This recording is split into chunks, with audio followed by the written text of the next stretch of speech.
Assalamualaikum warahmatullahi wabarakatuh. Saya Anwar Fatoni dengan NIM 3012300017. Saya dari lokal 2A. Di sini saya akan menjelaskan sejarah singkat Orientalisme mencakup 3 periode. Apa saja sih 3 periode tersebut? Yuk kita simak video berikut ini. Sejarah Orientalisme mencakup 3 periode. Yang pertama, Perang Salib Bani Abbasiyah atau periode keemasan Islam. Islam muncul di Spanyol pada permulaan abad ke-8 Masehi, telah membuka cakrawala baru bagi sejarah Islam. Dengan rentang waktu 7,5 abad lamanya, mayoritas Islam di Spanyol telah mencapai kemajuan yang pesat, baik dari ilmu pengetahuan maupun kebudayaan. Kontak Barat dan Islam sejak masa Bani Abbasiyah, yaitu melalui Andalusia dan Sicilia. Timur pada masa itu menjadi pusat-pusat ilmu pengetahuan. Barat belajar matematika, filsafat, bahasa Arab hingga agama Islam. Kegemilangan dan kejayaan umat Islam pada masa itu tidak hanya berpengaruh pada umat Islam itu sendiri, melainkan berpengaruh pada seluruh dunia. Banyak yang berdatang-datangan ke negara-negara Islam untuk mencari ilmu pengetahuan, mulai dari Perancis, Jerman, Inggris, dan Italia. Kegiatan orientalis ini ditandainya ketika beberapa pendeta barat yang datang ke Andalusia atau Spanyol, yang mana pada saat itu peradaban umat Islam berada di puncak kejayaannya. Mereka di sana belajar berbagai ilmu pengetahuan, yaitu menerjemahkan Al-Quran, belajar buku-buku berbahasa Arab, dan memindainya ke dalam bahasa mereka. Dan tidak lupa pula mereka belajar daripada ulama-ulama yang ada di Andalusia tersebut tentang berbagai disiplin ilmu. Tujuan orientalisme pada masa itu adalah memindahkan ilmu pengetahuan dan filsafat dari dunia Islam ke dunia Eropa.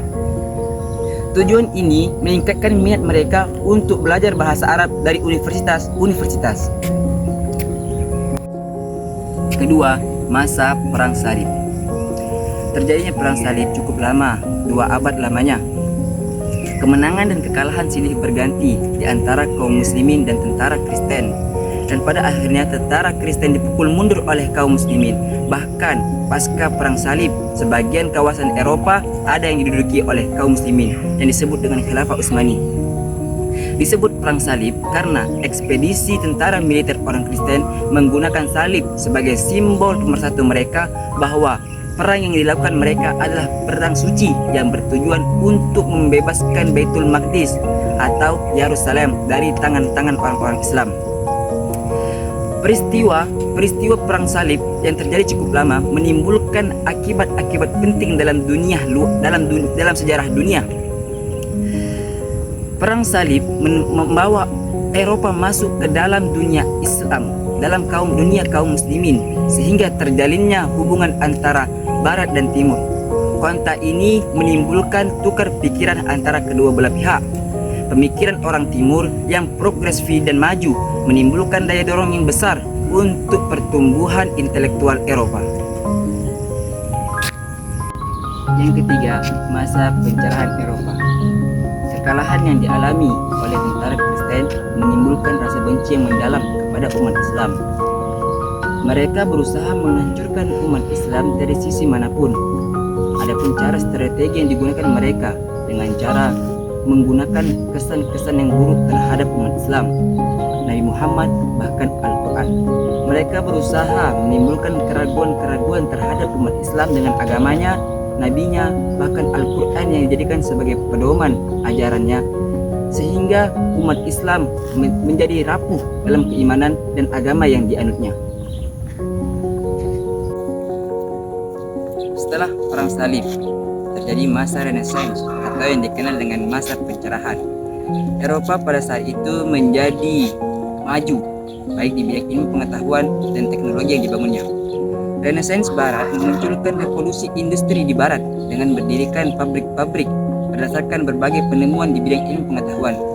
Industri tersebut mementingkan 3 hal, yaitu bahan baku, tenaga kerja, dan pasar. Di samping kemajuan itu, misi Kristen dan kegiatan Orientalisme tetap berjalan untuk menghancurkan Islam. Berbanding terbalik pada masa itu, umat Islam yang semakin melemah baik di bidang ilmu pengetahuan, politik, dan pertahanan. Meski demikian, setelah beberapa abad lamanya, umat Islam mulai bangkit dari keterpurukan dan menunjukkan peradaban yang tinggi di dunia. Pada perkembangan pencerahan Eropa, kegiatan Orientalisme dibagi menjadi 4 fase. Fase yang pertama terjadi pada abad ke-16. Fase ini dapat dikatakan Orientalisme adalah simbol pergerakan anti-Islam yang dimotori oleh Yahudi dan Kristen. Bagi orang Eropa, Islam adalah trauma yang tidak akan pernah berakhir. Fase kedua yang terjadi pada abad ke-17 dan 18. Fase ini bagi orientalis fase penting sebab ia merupakan pergerakan yang bersamaan dengan modernisasi Barat. Barat menimba ilmu bagaimana Islam menjadi peradaban yang handal selama 7 abad lamanya. Fase ketiga yang terjadi pada abad ke-19 dan seperempat awal abad ke-20. Fase ini juga menjadi fase yang terpenting bagi kaum muslimin dan juga orientalis itu sendiri. Karena sebab apa? Karena sebab Barat telah benar-benar menguasai negara-negara Islam, baik secara militer, ekonomi, virtual, dan politik. Fase keempat ditandainya dengan adanya perperangan dunia kedua, khususnya di Amerika. Islam dan agama Islam menjadi objek kajian yang populer. Kajian tersebut bukan hanya untuk kepentingan akademis, tapi juga untuk kebijakan politik dan juga bisnis.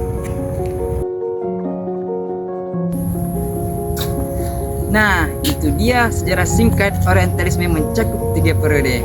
Sudah tahu kan? Baiklah, saya di sini Anwar Fatoni.